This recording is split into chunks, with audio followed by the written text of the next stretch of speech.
Episode 3582, Do You Have a Promise to Keep?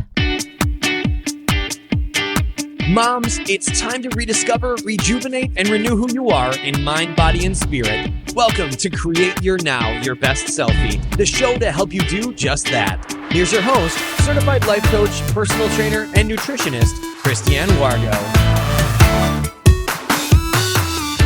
Happy day. It's Friday. Yay! Can I just get a round of applause? I just feel like I want to scream and shout. It has been a whirlwind of a week. In fact, I think whirlwind has been my middle name for the past, 3 or 4 months. Oh, yes. So we had the movers come yesterday. We had the painting and the crew here to do repairs. Literally, I kid you not, I had somebody in every room of my house at one point. I was just kind of scratching my head. Well, you know what that leads to?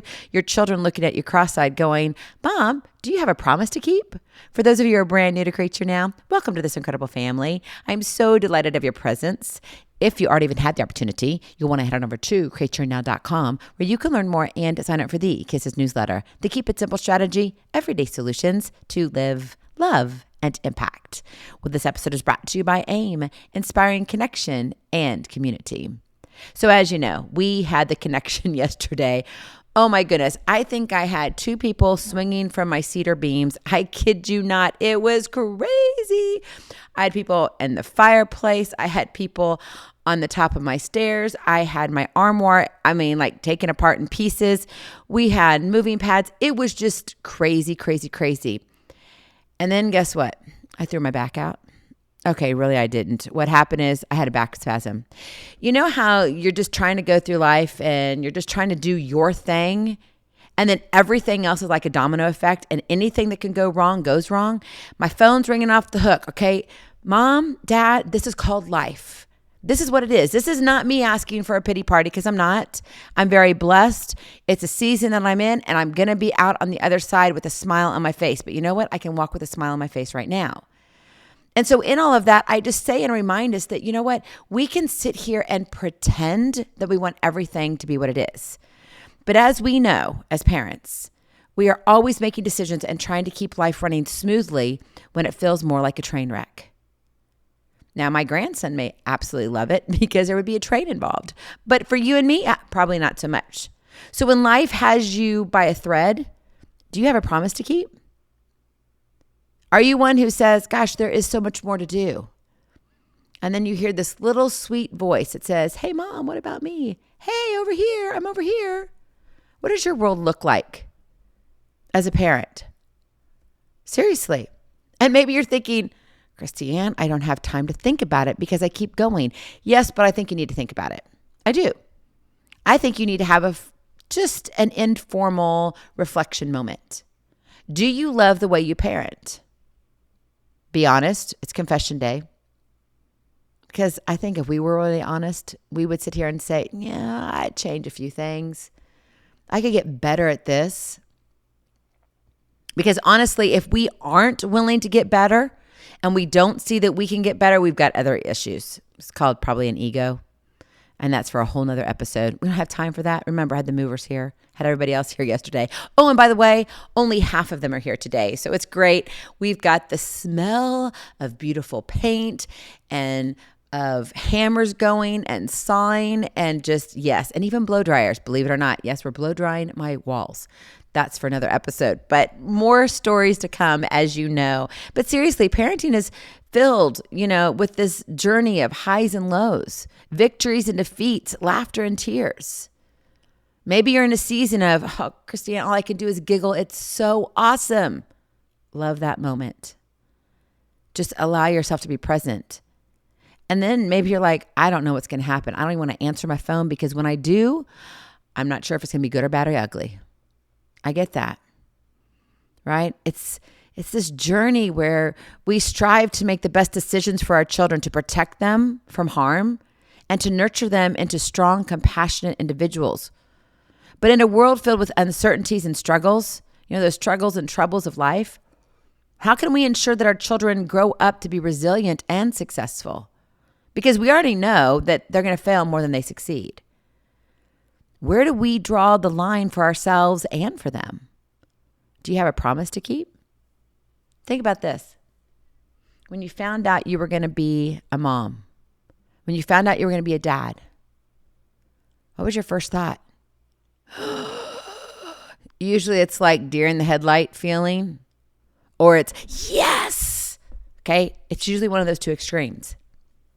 And then all of a sudden, reality sinks in and you're like, okay, where are we going to put the nursery? Where's this baby going to go? How does this look? I mean, we wanted one, or maybe you didn't want one, but you did, but you just weren't planning it that way. And all of a sudden now you have one. You're like, well, I can't get rid of this one. So now what do I do? Right? Okay. So you find yourself what? Already spinning. And let me tell you, my kiddos, they're all technically adults. They still have me spinning. And on top of that, I've got grandbabies now. I'm like, seriously. I mean, think about how we raise our kiddos and what we think we should be doing as a parent. When I think we should raise up our kids with the abilities to impact the world that they touch, I mean, that's the responsibility that we have. When we find out, oh my goodness, we're going to have a baby. All of a sudden, it's like, okay, now something's got to happen. Now, you might be in a position where it was like not planned at all. It wasn't in this light of this is a blessed moment. Maybe it was more like, what was I thinking? I should have been smarter. I should have made a different decision. Can I just tell you this? Don't live in the should have, would have, could have lane. That's going to get you nowhere, okay? Allow yourself a moment to say, okay, yeah, I feel that, because it's important to acknowledge your feelings, but don't get trapped there. And then allow yourself to say, you know what, but now how I move forward as a parent, I get to choose. I get to choose how I show up. You get to create your now as a parent. You get to create, when your kids are living underneath your roof, you get to create how you raise them. And I think also that if we choose to be involved, to raise up our kids with abilities to impact the world that they touch, because we just can't sit back and pretend that it's going to be easy, because we know it's not. Life will give us lemons, and our children, well, they'll do the same. It's up to us to make the lemonade. That is your Kiss to Keep It Simple strategy. Make the lemonade. It's got to be that sweet and tart, turning your tongue inside out, tantalizing the taste buds that you're like, I got to have more. I got to have more. I got to have more. Right? That's living. You feel alive because it's the sweetness. It's the tartness, the sourness that comes through. Why do you think life has its ups and downs and all arounds? Because if you didn't have downs, there would never be ups. We have to live a life that really shows up for our children in a manner sometimes where it's not about us, but it's about them. Do you have a promise to keep? Yeah, Mom, you do. You have a blessed human being. You're responsible for them. And quite frankly, regardless of age, you're responsible for them. And I'm not saying that you're responsible for their decisions or their actions, but it's how you show up. Let me kind of lead in this manner. Number one, you got to lead by example when it comes to making the lemonade. Children learn by observing their parents. They're watching you, Mom. And as parents, it's essential to model the values and behaviors we wish to instill in our children, whether it's showing kindness to others, demonstrating resilience in the face of adversity, or pursuing our passions with determination. Our actions speak louder than words. Let me tell you, your children are great imitators, so give them something great to imitate. Don't settle for a knockoff. Yeah, don't try to be another parent. You need to be the best parent you can be, which means you have to be the best person you can be, which means you've got to be willing to change, which means you've got to be willing to look at yourself in the mirror and say, I don't like that. So what do I do to change? You've got to be willing to say, I'm sorry. You've got to be willing to jump higher, yell louder, and sometimes then sit in a corner with your child and hold them tight as they cry in your arms. Lead by example. Are you doing that? Answer that honestly within yourself, seriously. Maybe you need to be a little bit better at it. And this is no judgment here. I'm always looking at, gosh, I could have done this better. Or I had that conversation. What was I thinking? Knock on the head, right? Okay, Christiane, make the lemonade. Make better lemonade. You can do this. Because you see, as we go through things, we can make those shifts as we need to. We can pivot. We can apologize. But apology falls flat if you don't do something to change it. Understand? That's important. Because we've got a lot of people out there saying, oh, I'm sorry. Really? Do you really know what I'm sorry means? Like, don't say I love you if you really don't know what I love you means. Because it falls flat. Lead by example. Number 2, encourage independence. I love this one.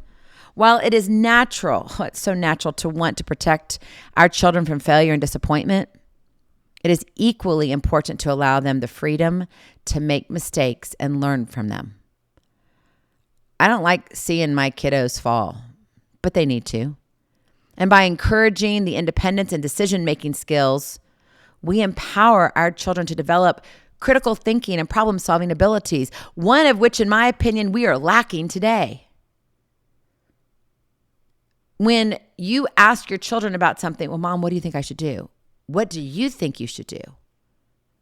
Encourage them to walk it through. I remember as my kiddos were reaching out into the good old middle school years, and then we were going into the high school years, it was hard. I had to push them and like, you've got to go talk to your teacher.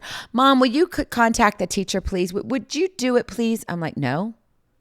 You need to talk to your teacher first. But Mom, I mean, you do it so much better. And you know what to say. I understand. But you need to go talk to your teacher about the issue that you have here. You need to do some problem solving. You need to figure out what are your next steps. What can you do better? And initially, man, it burned because I was like, it's so sad. I can't go save my child. Yeah, I am saving my child because I'm helping them to be accountable and I'm encouraging that independence.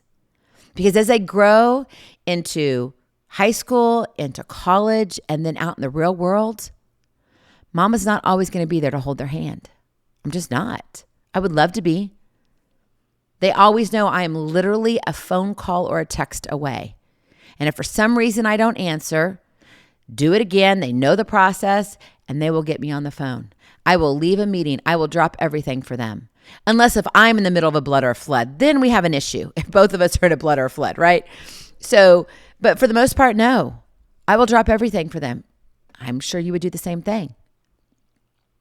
Empower your children to take ownership of their actions and decisions. Let them learn from their mistakes and grow stronger. And when they do that, guess what? They become wiser. But you've got to encourage that independence. It doesn't happen overnight.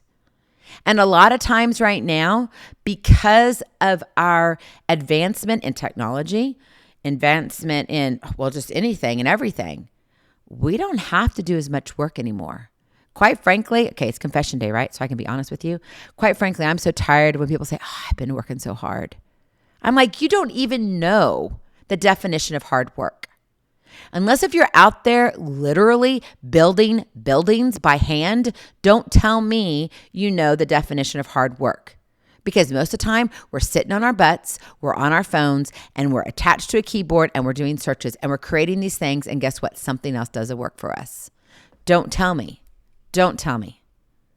Oh, I'm just too tired. I can't do one more thing. What? You're only doing 2 things. I think you can handle about 5 more things.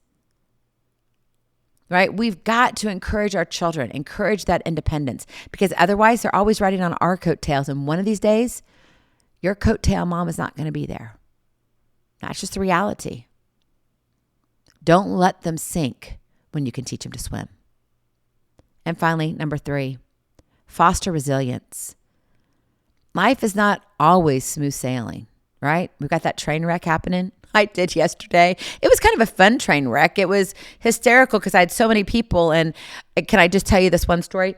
So my contractor comes in and he's going over with one crew what's going to happen. And he mentioned painting the stair area. And I said, hold on. And he looked at me and I said, remember the movers are coming in about an hour? He's like, yes. And I said, they've got to take stuff upstairs and downstairs. And I said, if they kick where they're painting, we're going to have paint, which is oil-based, all over the brand new hardwood floors that we just refinished. Is that really what we want? He's like, you all will not be working on these stairs. You can work on the back stairs. So it was it was really kind of funny and hysterical. But you see, in all of that, right, what I was seeing at first was, okay, I know there's going to be a problem coming. That's great. Mom and Dad, you should be able to see that. But then you've got to be able to step back a little bit and let them take over. Let them make the decision, right? By encouraging their independence. And by teaching your children to embrace failures as opportunities for growth, you equip them with the resilience to navigate life's ups and downs with grace and courage. You see, in that moment with the paint and the movers as a possibility of what could happen, that's because I've had it happen in the past. I've learned from my failures. And I did not want that to happen because you know what? That meant nothing was going to be moved out and we'd be starting from ground zero again. And guess what? I don't have time for that. I don't have time for that. So it's amazing when we begin to foster resilience for our children and encourage them in this manner. It builds up this, okay, I've got to really think things through. Do you see how everything's interconnected? It's not just one thing. When you teach problem-solving skills, you're also teaching resilience because usually problem-solving means, you may have a mistake that comes, and most likely it happens somewhere. There's going to be a mistake. And then you've got to be like, oh, now I got to pick myself back up. Hence, the resilience comes in. Resilience is not about avoiding struggles, but about facing them head on and emerging stronger and wiser. So what journey of parenting are you on right now? What season are you living in? Are you flustered? Are you one who's saying, Christiane, I'm ready just to give it all up? No, you're not. I get it. You're tired. So go take a nap. Seriously. And then get up and make the lemonade. Because sometimes you just have to keep going. And when we think we need to be done, we're not done. So if you're an empty nester, don't sit there and say, oh, my kids are all grown up. They still need you, Mom. Be a part of their life. Don't be a stranger. They need to hear that you love them. Tell them. They need to know that no matter what happens, you'll be there. If they get fired from their job, something happens in the real world, maybe there's a diagnosis, unfortunately, whatever it is, you will be there. No questions asked. This journey of parenthood, it's hard. But we carry a promise in our hearts, a promise to nurture, a promise to support, a promise to guide our children towards a bright and adventurous future. That's what tomorrow looks like. Because if you finish off today well and you're present, tomorrow looks even better. So let's embrace this promise wholeheartedly, right? And empower our babies to become the best versions of who they are becoming. Do you have a promise to keep? You do. Go make some lemonade. I love you so very much. I cannot wait to see you on the other side. Blessings, hugs, and lots of love. We'll talk to you real soon. Hey, have a glorious weekend and enjoy some, let's see, what do we have? Basketball? We've got football. Yeah, go have a blast. Love you lots. Bye-bye. Feeling inspired, ready to train for life and love your journey? Visit createyournow.com for more incredible resources to help you along the way. We'll see you next time on Create Your Now, Your Best Selfie. And remember, always be sure you consult your physician before beginning any health and fitness plan.